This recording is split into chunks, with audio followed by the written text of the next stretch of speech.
Hello friends, ओम श्री गणेशाय नमः। जय माता दी। आप सभी का स्वागत है आपके अपने यूट्यूब चैनल पर। आप सभी को नवरात्रि की हार्दिक शुभकामनाएं।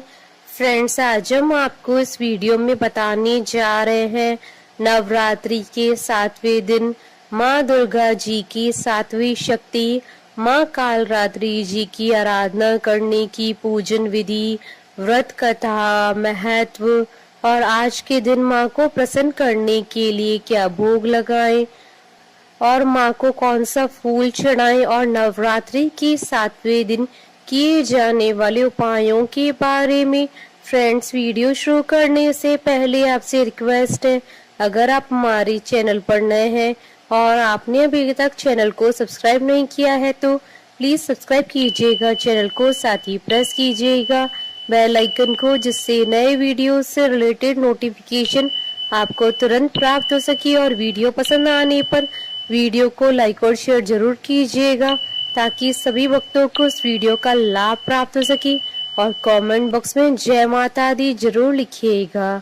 या देवी सर्वभूतेषु मां कालरात्रि रूपेण संस्थिता नमस्तस्यै नमस्तस्यै नमस्तस्यै नमो नमः। नवरात्रि के 7वें दिन माँ कालरात्रि जी की पूजा की जाती है।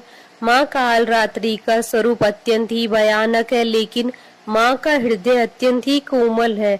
माँ अपने भक्तों को सभी प्रकार की परेशानियों से मुक्ति दिलाती है। माँ के गले में नरमुंडों की माला है। माँ दुर्गा को कालरात्रि का रूप शुंभ निशुंभ और रक्त बीज को मारने के लिए लेना पड़ा था। माँ कालरात्रि के 3 नेत्र हैं जो कि पूरी तरह आकार में गोल है। इनका रंग काला है। माँ के गले में नरमुंडों की माला है और इनकी सांसों से अग्नि निकलती है। देवी कालरात्रि के बाल खुले हुए हैं और यह गदर की सवारी करती हैं। माँ का दाहिना हाथ अपने भक्तों को आशीर्वाद देते हुए है और नीचे वाला हाथ अभय मुद्रा में है। माँ के बाईं तरफ की ऊपरी हाथ में लोहे का कांटा और नीचे वाले हाथ में खड़क है। माँ की उपासना से सभी सिद्धियों की प्राप्ति हो जाती है, इसलिए माँ की उपासना शुभकारी कही गई है। माँ कालरात्रि काल से रक्षा भी करती हैं, इसलिए इनके साधक को अकाल मृत्यु का भय नहीं होता है। माँ कालरात्रि का रूप अत्यंत ही भयानक है, जो दुष्टों के लिए काल का काम करता है और उनके भक्तों के लिए शुभ फल प्रदान करता है।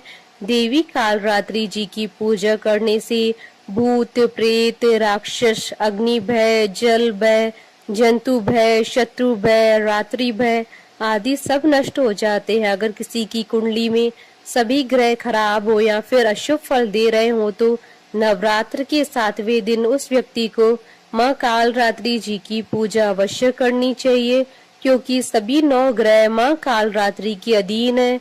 माँ कालरात्रि के आशीर्वाद से उनके भक्तों की सभी परेशानियां समाप्त हो जाती हैं। फ्रेंड्स, अब आइए जानते हैं माँ कालरात्रि जी की आराधना करने की पूजा विधि के बारे में। माँ कालरात्रि जी की पूजा नवरात्रि के 7वें दिन की जाती है। इस दिन साधक को ब्रह्म मुहूर्त में उठना चाहिए और स्वच्छ वस्त्र धारण करने चाहिए, क्योंकि माँ कालरात्रि जी की पूजा ब्रह्म मुहूर्त में ही की जाती है। इसके अलावा माँ कालरात्रि की पूजा तांत्रिक आधी रात में करते हैं। इस दिन एक साफ चौकी लें, उस पर गंगा जल छिड़ककर लाल कपड़ा बिछाएं और माँ कालरात्रि की मूर्ति या तस्वीर स्थापित करें।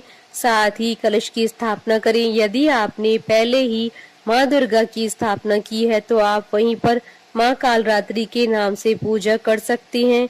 इसके बाद माँ कालरात्रि को कुमकुम, लाल पुष्प, रोली चढ़ाएं।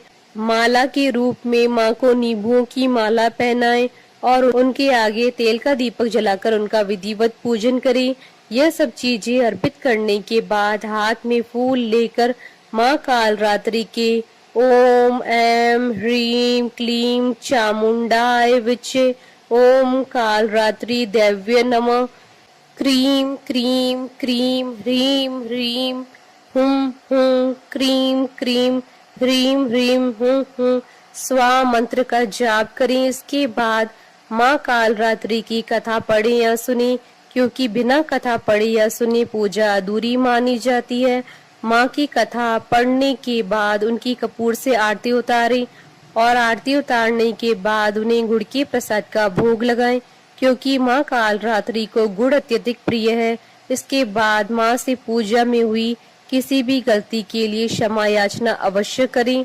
अंत में माँ को प्रसाद के रूप में चढ़ाया गया गुड़ गाय को खिला दें और बचे हुए गुड़ को परिवार के साथ स्वयं भी प्रसाद के रूप में ग्रहण करें। फ्रेंड्स, अब आइए जानते हैं नवरात्रि के 7वें दिन किए जाने वाले उपायों के बारे में। अगर आपके जीवन में शनि की ढैया, साढ़े साती या शनि दशा के कारण कोई परेशानी चल रही है तो आज के दिन माँ काली को गुड़हल का फूल अर्पित करें। इसके बाद ओम क्रीम कालिकाय नमः मंत्र का जाप करें। इसके बाद शनि की शांति की प्रार्थना करें। इस उपाय को करने से आपको शनि की ढैया, साढ़े साती और बुरी दशा से मुक्ति मिल जाएगी। माँ कालरात्रि की उपासना शनि शांति का अचूक उपाय है। माँ कालरात्रि के प्रसन्न होने पर शनि से जुड़ी हर परेशानी से मुक्ति मिलने के साथ ही आपके विरोधी भी शांत हो जाएंगे। फ्रेंड्स, अब आइए प्रारंभ करें माँ कालरात्रि जी की उत्पत्ति की कथा। पौराणिक कथा के अनुसार एक बार तीनों लोकों में शुंभ, निशुंभ और रक्त बीज तीनों राक्षसों के आतंक से परेशान होकर सभी देवता भगवान शिव जी के पास समस्या के समाधान के लिए पहुँचे। भगवान शिव ने माँ आदिशक्ति से उन तीनों का संहार करके अपने भक्तों की रक्षा के लिए कहा। माता पार्वती ने उन दुष्टों के संहार के लिए माँ दुर्गा का रूप धारण कर लिया। माँ ने शुंभ और निशुंभ से युद्ध करके उनका अंत कर दिया, लेकिन जैसे ही माँ ने रक्त बीज पर प्रहार किया, उसके रक्त से अनेकों रक्त बीज उत्पन्न हो गए। यह देखकर माँ दुर्गा ने कालरात्रि का रूप धारण किया। इसके बाद माँ कालरात्रि ने रक्त बीज पर प्रहार करना शुरू कर दिया और उसके रक्त को अपने मुख में भर लिया और रक्त बीज का गला काट दिया। इस प्रकार माँ ने रक्त बीज का संहार किया। कालरात्रि को माँ काली का ही रूप माना जाता है। काली माँ इस कलयुग में प्रत्यक्ष फल देने वाली है।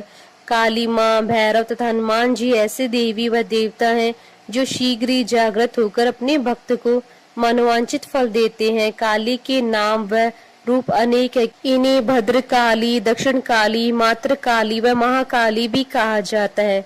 दुर्गा सप्तशती में महिषासुर के वध के समय माँ भद्रकाली की कथा का वर्णन मिलता है कि युद्ध के समय माँ भयानक दैत्य समूह देवी को रणभूमि में आते देखकर उनके ऊपर ऐसे बाणों की वर्षा करने लगा जैसे बादल मेरुगिरी के शिखर पर पानी की धार बरसा रहा हो। तब देवी ने अपने बाणों से उस बाण समूह को अनायास ही काटकर उसके घोड़े और सारथियों को भी मार डाला। साथ ही उसके धनुष तथा अत्यंत ऊंची ध्वजा को भी तत्काल काट गिराया। धनुष कट जाने पर उसके अंगों को अपने बाणों से बींध डाला और भद्रकाली ने शूल का प्रहार किया।